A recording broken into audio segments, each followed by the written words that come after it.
well, you struggle, but then you keep eating. If you have the courage, come and visit Hel. There's this one place that I call a meditation place. It's in the middle of nowhere with a beautiful view over Tatra mountains. Welcome, listeners, to the podcast Global Communicator. Don't believe tourists, we ask the locals. Global Communicator, the podcast. Well, hello again at a new episode of Global Communicator. A new beautiful guest and a new beautiful view. You're born and raised from Poland, right? So we're going to speak today about Poland. But first of all, give our listeners a short input about yourself. What are you doing? What's your background? Hi, hello. It's nice to be here. Thank you for the invitation. So yes, I'm from Poland, although I lived in a few other countries. So I did my high school in Poland and I went to study in the UK, in London. Moved then to Ireland, lived also a little bit in Peru. Came back to Poland 10 years ago. Yeah, and I'm here at the Skinnovation because one of my passions is skiing. So I'm very happy to be combining the passion with learning. Well, same with me. I also combine the passion with learning. And wow, you're actually the perfect guest, I have to say, because you're so international. What's your work actually nowadays? Because how come that you're today at this festival? So I'm an advisor to startups, and I've been working with startups for the past 10 years in the ecosystem of technology and startups and VCs. Yeah, so listeners, if someone of you has just started a startup, just started to be an entrepreneur, here we have the perfect contact for you. Yeah, please do reach out. Yeah, exactly. Well, but Magdalena, explain Poland a bit, because we have listeners from all over the world, from many countries. So not everyone knows Poland directly or details about Poland. Right. So probably everyone knows the name, but tell our listeners a bit about capital. So Poland is based in Central Europe. It's quite a big country. Maybe not everyone is aware that we have 40 million people. And we have access to the sea in the north, and we also have mountains in the south. So it's counterintuitive. And the capital city is called Warsaw. So it's probably a very cool country to live because you moved back, right? Yes, that's for sure. I'm now based in Gdańsk in the north of Poland by the sea, as I mentioned already. Mm-hmm. And since summer is approaching fast, I totally invite everyone to check it out because we really have beautiful beaches and the city itself is really nice as well. Yeah, but if I think about Poland, I don't think about seaside and warm temperatures. How is the climate there? Well, first of all, for sure, the climate is changing. So our summers got warmer. So during the summer, it would get between 25 to 30 degrees, I would say. Of course, the sea is not as warm as the Mediterranean, but still I spot a lot of people swimming. So it's doable, I would say. So you also go swimming there, obviously, right? From time to time, yes. From time to time, okay. But an interesting thing to notice is that Gdańsk is actually by the bay. So we have a huge bay where the water is warmer. And then we have so-called open sea where you have bigger waves and the water is actually a little bit colder. Then we have a peninsula, quite famous in Europe for kite surfing and windsurfing. And the name is quite nice because it's Hel. So, if you have the courage, come and visit Hel. Well, definitely one thing on my bucket list, because I already know Peninsula and I definitely want to go there. So it's just a name, Hel, or is it really the wind so strong that you have to fight to survive? Not really. I think it's just a coincidence, coincidence in a translation, I would say.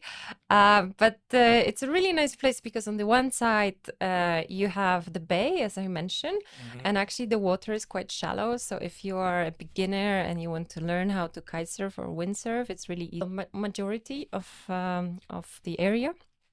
And then on the other side, you actually have the open sea. So this is for more skilled windsurfers or kite surfers, or you can just lie on the beach. Oh, that's perfect. It's also good for students. There's a lot of parties there because you have a lot of campings. So people go with their tents.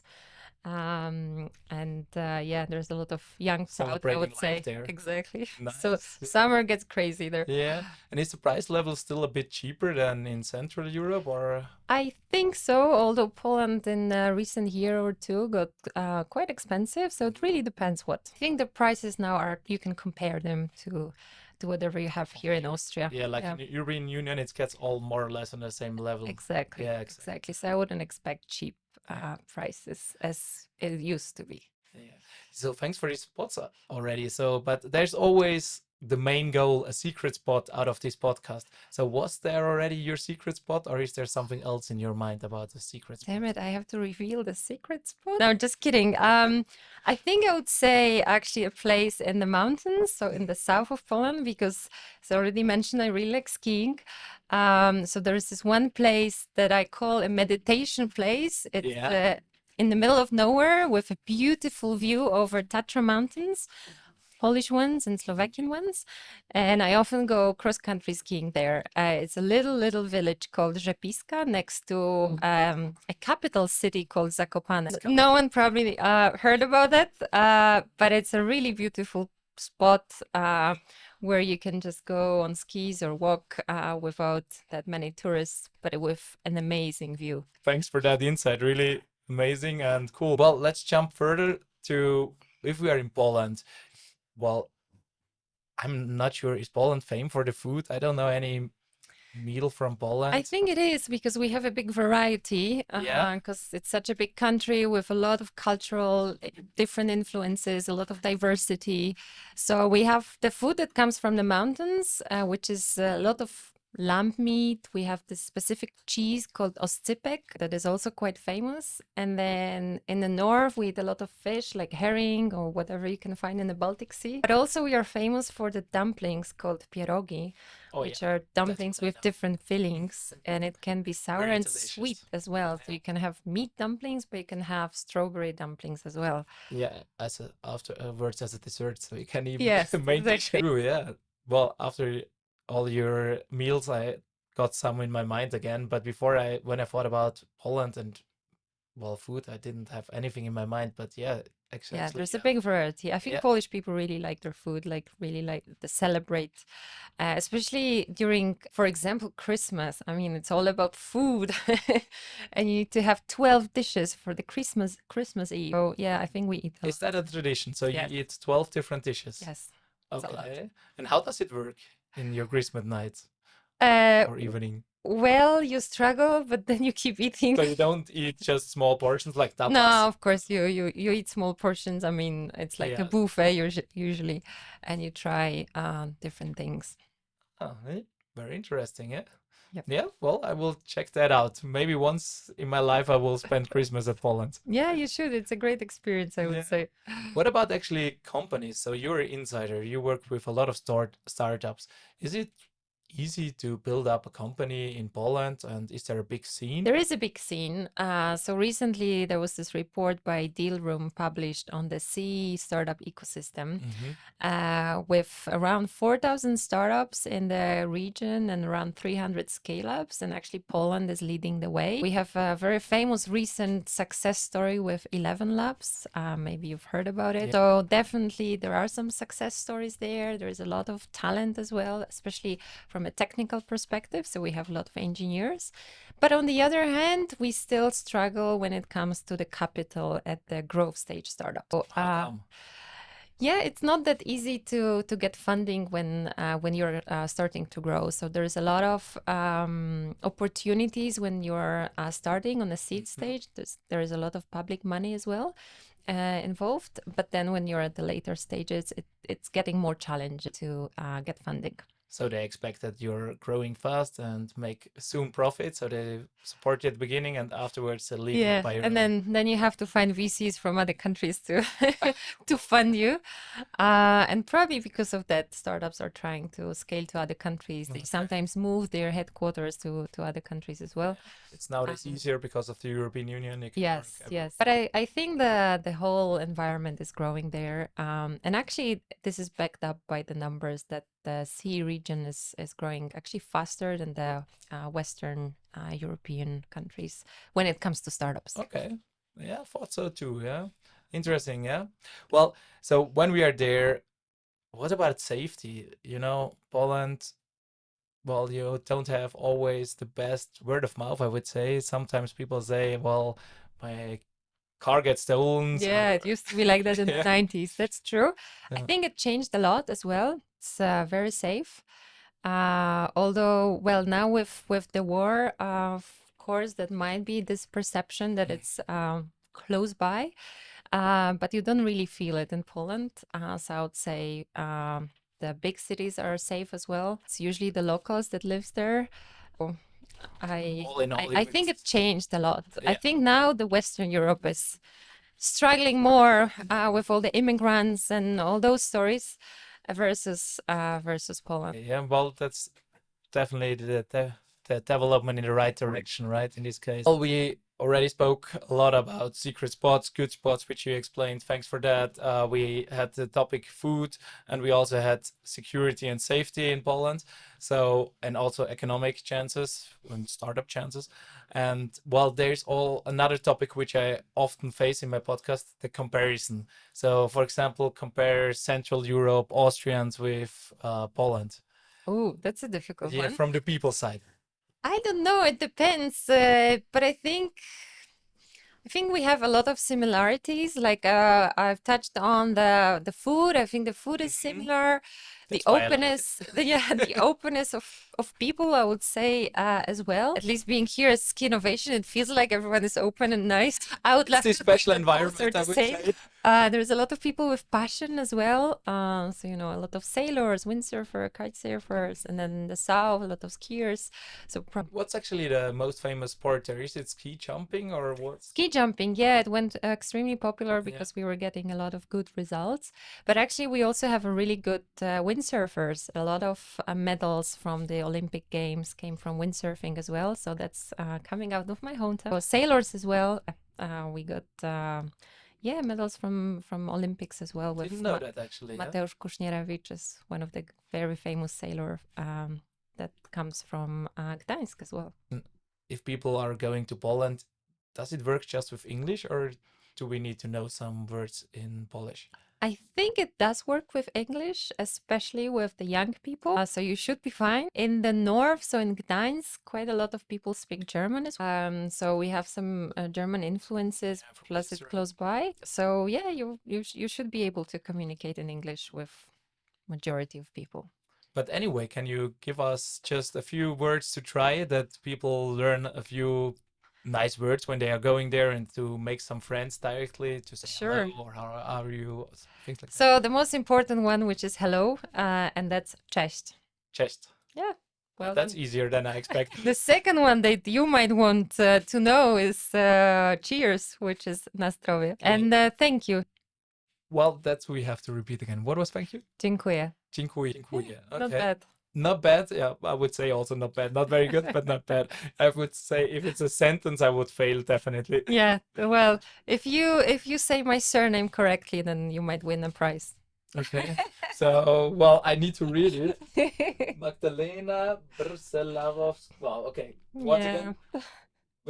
Przelaskowska. Yeah, good thing I didn't bring the prize. Przelaskowska. Say it again. Przelaskowska. Yeah. Przelaskowska. It's a difficult language. Yeah. I would need to say. Well, hard to work international, or It's true. Yeah. Yeah. Thank God I have an easy name. yeah, exactly. Your first name is pretty easy. Well, thanks for this challenge. I failed 100%. No worries. I'm sure you'll improve while you'll be in Poland visiting and sightseeing.